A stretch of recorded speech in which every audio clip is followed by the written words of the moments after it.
Hello, आज हम लोग बात कर रहे हैं। तो दोस्तों, आज हम लोग बात करने वाले हैं wealth secret number 8, wealth tool number 5, जिसको मैं कहता हूं लिविंग एक्सपेंसेस और एंजॉयमेंट एक्सपेंसेस का करेक्ट लेवल। दोस्तों, वेल्थ क्रिएशन के लिए बहुत ही इंपॉर्टेंट है। अगर आपको एक समझ नहीं है, अगर आपको एक अवेयरनेस नहीं है, अगर आपको एक सिद्धांत की अगर एक सिद्धांत को नहीं जानते हैं, तो डेफिनेटली आप नॉर्मली ये वेल्थ जो क्रिएशन है वहाँ से आप डिरेल हो जाते हैं। बड़े बड़े लोग हैं, अब रॉबर्ट कियोसाकी के बारे में भी मैंने सुना है कि उनका भी डेट अभी इतना हो चुका है कि वो अब ऑलमोस्ट और एक बैंक्रप्सी के लेवल पे आने वाले हैं। दोस्तों, जो लोग बड़ी बड़ी रिच डैड पुअर डैड की बात करते हैं, वो भी अगर ऐसे सिचुएशन में आते हैं, मतलब कहीं ना कहीं उन्होंने कुछ सिद्धांत को जो है वो ब्रेक किया है, कुछ सिद्धांत को फॉलो नहीं किया है, इस वजह से वो हालत होती है। तो दोस्तों, लिविंग एक्सपेंसेस के बारे में मैं कहता हूँ, मतलब लिविंग एक्सपेंसेस हो, ईएमआई हो, इन्वेस्टमेंट हो, तो मेरा एक फॉर्मूला है, और ये मेरा फॉर्मूला नहीं है, ये बेसिकली प्रिंसिपल्स का फॉर्मूला है, सिद्धांत का फॉर्मूला है, जिसमें हम कहते हैं कि जो एक्सपेंसेस है वो एक्सपेंसेस को हमको हो सके तो 30% के अंदर मैनेज करना चाहिए।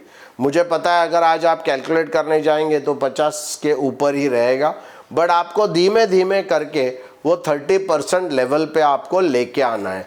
बिकॉज अगर आपका एक्सपेंसेस 30% पे रहेगा तो आपका वेल्थ क्रिएशन बहुत अच्छी तरीके से हो सकता है। आपका ईएमआई जो है वो 40% से ज़्यादा होना नहीं चाहिए, 40% से ज़्यादा होना नहीं चाहिए।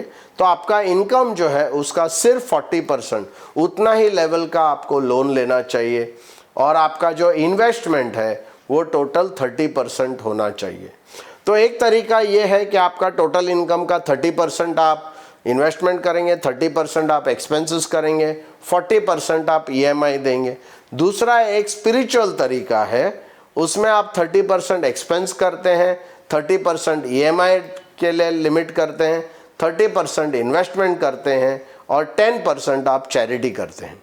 तो ये इस प्रकार से अगर आपका कैश फ्लो, इसको कैश फ्लो कहते हैं, ये कैश फ्लो को अगर आप मैनेज करेंगे तो बहुत ही बढ़िया होगा।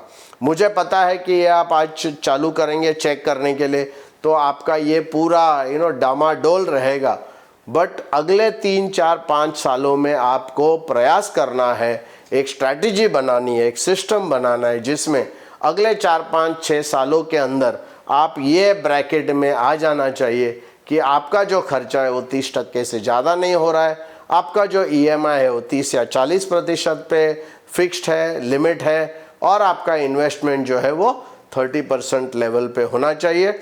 ईएमआई कम होगा चलेगा, ज़्यादा नहीं होना चाहिए, इन्वेस्टमेंट ज़्यादा होगा चलेगा, कम नहीं होना चाहिए, और एक्सपेंस ज़्यादा भी नहीं होना चाहिए, कम भी नहीं होना चाहिए।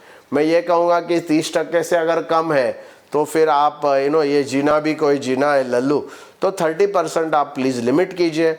इससे आपको बहुत ही बड़ा बेनिफिट आपको मिलेगा।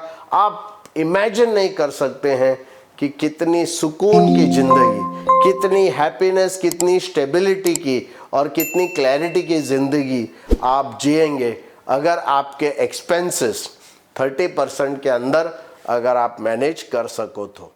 Thank you very much.